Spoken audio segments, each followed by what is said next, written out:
Hello बच्चों, आपका most welcome है स्मार्ट रैंकर्स क्लासेस में। आज हम लोग एक मोस्ट इंपॉर्टेंट नेम रिएक्शन पढ़ने वाले हैं जिसका नाम है रिफॉर्मेट्स रिएक्शन। इस रिएक्शन के पूरे ओवरव्यू को हम लोग चेक करेंगे और क्या क्या कंडीशन होगा तो ये रिएक्शन कंप्लीट होती है, और इसके साथ साथ किस रिएजेंट का यूज करेंगे, पूरी ओवरऑल प्रोसेस क्या है, किस कंडीशन में रिएक्शन होगा और किस कंडीशन में रिएक्शन नहीं होगा। इन सभी पॉइंट को आज की इस वीडियो में हम लोग बात करने वाले हैं। तो सबसे पहले यहाँ पे पढ़ते हैं इसके वर्ड को कि क्या बोल रहे हैं। The reaction of alpha halo ester with carbonyl compounds. Alpha halo ester, ये जो यहाँ पे देख रहे हैं ये आपका अल्फा हेलो एस्टर है और इसका नाम क्या है, alpha bromo ester. Alpha bromo ester. इस अल्फा हेलो एस्टर में अगर हम लोग कार्बोनिल कंपाउंड, जैसे यहाँ पे क्या है, कीटोन है, अगर इसको हम लोग देखना चाहे तो वो किसी इस तरीके से है, ये कीटोन है। इस अल्फा ब्रोमो ईस्टर का इस कीटोन के साथ अगर हम लोग रिएक्शन कराते हैं तो हमें बीटा हाइड्रोक्सी एस्टर मिलता है। लेकिन यहाँ पे एक कंडीशन होती है कि जिंक के साथ फर्स्ट स्टेप में रिएक्शन होगा और सेकेंड स्टेप में इसका हाइड्रोलिसिस किया जाएगा। साथ में यहाँ पे बेंजीन भी प्रेजेंट रहेगा। तो इस पूरे ओवरव्यू को हम लोग देखते हैं और किस तरीके से हमारा बीटा हाइड्रोक्सी एस्टर की फॉर्मेशन होती, इसी को देखेंगे। सबसे पहले हम लोग समझ लेते हैं कि यहाँ पे बात अल्फा ब्रोमो एस्टर नाम क्यों पड़ा इसका। तो ये जो आप ग्रुप देख रहे हैं, ये ग्रुप, ये आपका एस्टर वाला ग्रुप है और इस फंक्शनल ग्रुप के बगल वाले कार्बन को हम लोग अल्फा कार्बन बोलते हैं। और इस अल्फा कार्बन के साथ यहाँ पे हेलोजन जुड़ा है। जैसे ब्रोमीन क्या है, एक हेलोजन के अंतर्गत आने वाला एलिमेंट है। तो इस ब्रोमीन को हम लोग क्या बोलेंगे, या ब्रोमीन की जो पोजीशन होगी वो अल्फा पोजीशन पे होगी और ब्रोमीन के लिए ब्रोमो लिख दी, और ये पूरा जो ग्रुप है वो क्या है, एस्टर को रिप्रेजेंट कर रहा है। तो एक तरीके से क्या हो गया, अल्फा हेलो एस्टर, या यहाँ पे ब्रोमीन हम लोग यूज किए तो यहाँ पे अल्फा ब्रोमो एस्टर हो गया। अगर यहाँ पे क्लोरीन रहता तो अल्फा क्लोरो एस्टर हो जाता। और इसके साथ साथ हम लोग कार्बोनिल कंपाउंड लेंगे। तो कार्बोनिल कंपाउंड यहाँ पे जैसे कीटोन हो गया, एल्डिहाइड हो गया, इस सब चीज को हमें लेना है। अभी जो रिएक्शन होता है in presence of zinc metal, यहाँ पे जिंक मेटल के प्रेजेंट में ये रिएक्शन होगा इन एन इनर्ट सॉल्वेंट, यहाँ पे सॉल्वेंट बेंजीन है, फॉलोड बाय हाइड्रोलिसिस, और यहाँ पे फिर हाइड्रोलिसिस कराएंगे और फिर हाइड्रोलिसिस के बाद हमें जो प्रोडक्ट मिलेगा वो बीटा हाइड्रोक्सी एस्टर मिलेगा। बीटा हाइड्रोक्सी एस्टर का मतलब क्या है, यहाँ पे बीटा हाइड्रोक्सी क्यों, ये हमारा क्या हो गया, ये वाला जो पूरा ग्रुप है एक तरीके से ये हमारा एस्टर को रिप्रेजेंट कर रहा है।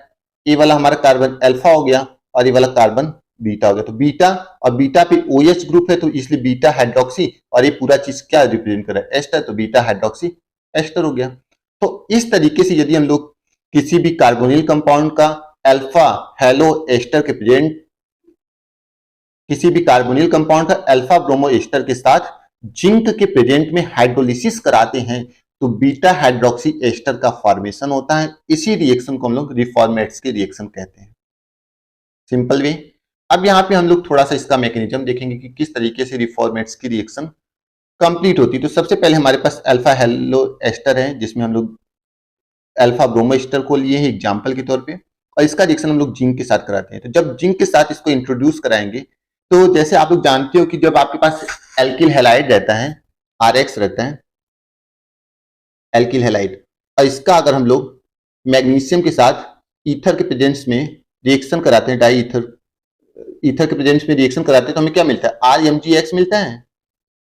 उसी तरीके से यहाँ पे जब हम लोग जिंक को इस अल्फा ब्रोमो एस्टर के साथ इंट्रोड्यूस कराएंगे तो जिंक इस कार्बन और इस ब्रोमीन के बीच में इंसर्ट हो जाएगा। क्यों यहाँ पे ये जिंक इसी के बीच में आया, क्यों यहाँ पे नहीं आया, ये भी तो क्वेश्चन क्रिएट हो सकती है, क्यों यहाँ पे आया। तो क्वेश्चन यहाँ पे इस वजह से क्रिएट हो रही है क्योंकि जो ब्रोमीन है वो एक इलेक्ट्रोनेगेटिव एटम है ऑक्सीजन के कंपैरिजन में ज्यादा। तो ये जो ब्रोमीन है वो क्या करेगा, ये जो ब्रोमीन है ये एक तरीके से नेगेटिव चार्ज है और ये क्या है, पार्शियल पॉजिटिव चार्ज है। इस वजह से जिंक यहां पे आ जाएगा ब्रोमीन के साथ, समझ गए। तो ब्रोमीन के साथ जिंक जुड़ गया, और साथ ही साथ यहाँ पे जो जिंक की वैलेंसी होती है वो 2 होती है। तो इस तरीके से यदि यहां पे जुड़ेगा तो ब्रोमीन की भी वैलेंसी कंप्लीट हो जाएगी, जिंक की भी वैलेंसी कंप्लीट हो जाएगी, और कार्बन की भी वैलेंसी कंप्लीट हो जाएगी। तो इस वजह से भी यहाँ पे हम लोग बोल सकते हैं कि यहाँ पे जुड़ेगा। तो जैसे यहाँ पे दोनों के बीच में मैग्नीशियम जुड़ता था, इंसर्ट होता था, उसी तरीके से यहाँ पे जिंक इन दोनों कार्बन और ब्रोमीन के बीच में इंसर्ट हो जाएगा। बाकी सभी चीजें सेम है, Br Zn CH R dash COO C2 OH5। अब ये हमारा बन गया। अब इसका रिएक्शन हम लोग किसके साथ कराएंगे, कीटोन के साथ रिएक्शन कराएंगे। इसका रिएक्शन हम लोग कीटोन के साथ कराते हैं। तो कीटोन के साथ कराएंगे तो यहां पे ऑक्सीजन क्या है, इलेक्ट्रोनिगेटिव एटम है, और ये क्या है, इलेक्ट्रोपॉजिटिव एटम है। अब ये वाला जो इलेक्ट्रोपॉजिटिव एटम रहेगा वो इस कार्बन पे अटैक करेगा, इस कार्बन पे अटैक करेगा तो RR-C, ठीक। और ये जो इलेक्ट्रोनिगेटिव एटम है इसके साथ ये जिंक वाला जो पॉजिटिव चार्ज है, जिंक वाला जो पार्शियल पॉजिटिव चार्ज है वो इस ऑक्सीजन के साथ जुड़ जाएगा, तो OZnBr हो जाएगा। और यहां से ये वाला ग्रुप पूरा इस कार्बन के साथ जुड़ जाएगा, ठीक। और ये वाला R यहां पे नीचे आ गया। अब इसका हम लोग हाइड्रोलिसिस कराएंगे। हाइड्रोलिसिस कराएंगे तो क्या होगा, यहाँ पे वाटर के साथ रिएक्शन, तो वाटर के साथ रिएक्शन कराएंगे तो वाटर क्या देगा, H प्लस और OH माइनस, ठीक।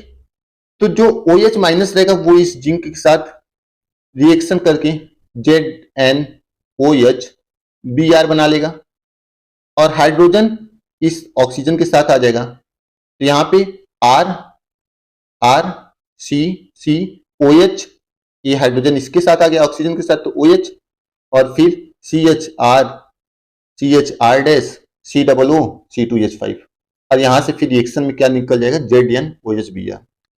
तो ये हमारी क्या थी, पूरी रिफॉर्मेट्स की रिएक्शन थी। अब यहाँ पे कुछ कंडीशन में, जैसे यहाँ पे हमें मिला क्या, बीटा हाइड्रोक्सी ईस्टर मिला। बीटा हाइड्रोक्सी ईस्टर इसका नाम क्यों पड़ा, क्योंकि यहाँ पे जो OH ग्रुप है वो बीटा पोजीशन पे, ये हमारा अल्फा कार्बन हो गया, ये बीटा, तो बीटा पोजीशन पे OH ग्रुप है, इस वजह से इसका नाम बीटा हाइड्रोक्सी ईस्टर पड़ गया। अब कुछ कंडीशन में जो रिफॉर्मेट्स की रिएक्शन होती है वो क्या देता है, बीटा कीटो ईस्टर देता है। ये जो आप ग्रुप देख रहे हैं पूरा यहाँ पे, ये क्या है, बीटा कीटो ईस्टर है, और यहाँ पे क्या है, बीटा हाइड्रोक्सी ईस्टर। तो कब ये बीटा कीटो ईस्टर बनेगा, इसको हम लोग देख लेते हैं किस कंडीशन में हमारा बीटा कीटो ईस्टर बनेगा। तो यहाँ पे ये जो रिएक्टेंट है वो ले लेते हैं, लेकिन इस कंडीशन में हमें, यहाँ पे हम लोग कार्बोनिल ग्रुप लेते थे या कार्बोनिल कंपाउंड लेते थे, वो हमें नहीं लेना पड़ेगा। तो हम लोग 2 मोल ले लेते हैं, 2 मोल ले लेते हैं इसी का, तो 2 मोल इसके आगे 2 लगा दिए तो 2 मोल हो गया। अब इन दोनों को ही हम लोग मतलब कि जब, इसीलिए यहाँ पे लिखा क्या है, in case of sterically hindered carbonyl compound ketones, मतलब अब इसका हम लोग 2 मोल ले लिए, तो अब इसको हम लोग क्या करेंगे, गर्म कर देंगे, या फिर हम लोग बोल सकते हैं इसका रिएक्शन करा देंगे। तो अब हमें क्या मिलेगा, Br ZnCH R dash C double bond O OET। अब फिर इसका 1 मोल और तो होगा, तो वो क्या करेगा, ZnBr, मतलब ये वाला पोजीशन जो ZnBr रहेगा वो इसके साथ रिएक्शन कर लेगा, क्योंकि इस जिंक पे क्या आ जाएगा, पार्शियल पॉजिटिव चार्ज आ जाएगा। या हम लोग ऐसे देखते हैं यहाँ पे, अगर मान लो इसका 2 मोल ले लिए, 1 मोल नीचे ले लिए हम लोग,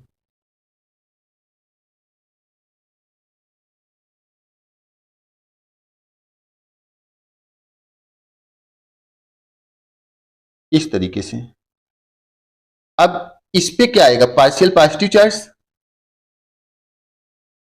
इस पे क्या आ जाएगा, पार्शियल निगेटिव चार्ज। तो ये वाला जिंक इस ऑक्सीजन के साथ रिएक्शन कर लेगा, तो ZnBr, और ये वाला जो निगेटिव वाला रहेगा, ठीक, वो इसके साथ रिएक्शन कर लेगा, तो CH R डैश COOET, ये यहां पे आ गया। अब हम लोग इसका कराएंगे रिएक्शन HCl के साथ और वाटर के साथ, मतलब यहां पे अब इसका हाइड्रोलिसिस होगा। या अगर हम लोग H प्लस पहले H प्लस के साथ अगर रिएक्शन कराते हैं या इसका हाइड्रोलिसिस होगा, तो हाइड्रोलिसिस होने पर क्या होगा, हाइड्रोलिसिस होने पर ये जो OET रहेगा इस पे माइनस चार्ज आएगा और ये माइनस वाला जो पार्ट रहेगा और इस पे क्या आ जाएगा, पार्शियल पॉजिटिव चार्ज।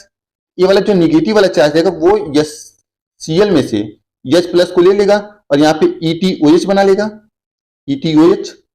अब यहाँ पे देखो Cl माइनस भी है, ये Cl माइनस इस जिंक के साथ रिएक्शन करेगा क्योंकि इस जिंक पे पार्शियल पॉजिटिव चार्ज आएगा और यहाँ पे ऑक्सीजन पे पार्शियल नेगेटिव चार्ज, तो नेगेटिव के साथ क्या हो जाएगा, नेगेटिव के साथ ZnBr Cl हो जाएगा और जो यहाँ पे पार्शियल पॉजिटिव चार्ज है और ये नेगेटिव चार्ज है तो ये नेगेटिव चार्ज यहाँ पे शिफ्ट हो जाएगा, तो यहाँ पे कार्बन और ऑक्सीजन के बीच में डबल बॉन्ड की फॉर्मेशन हो जाएगी।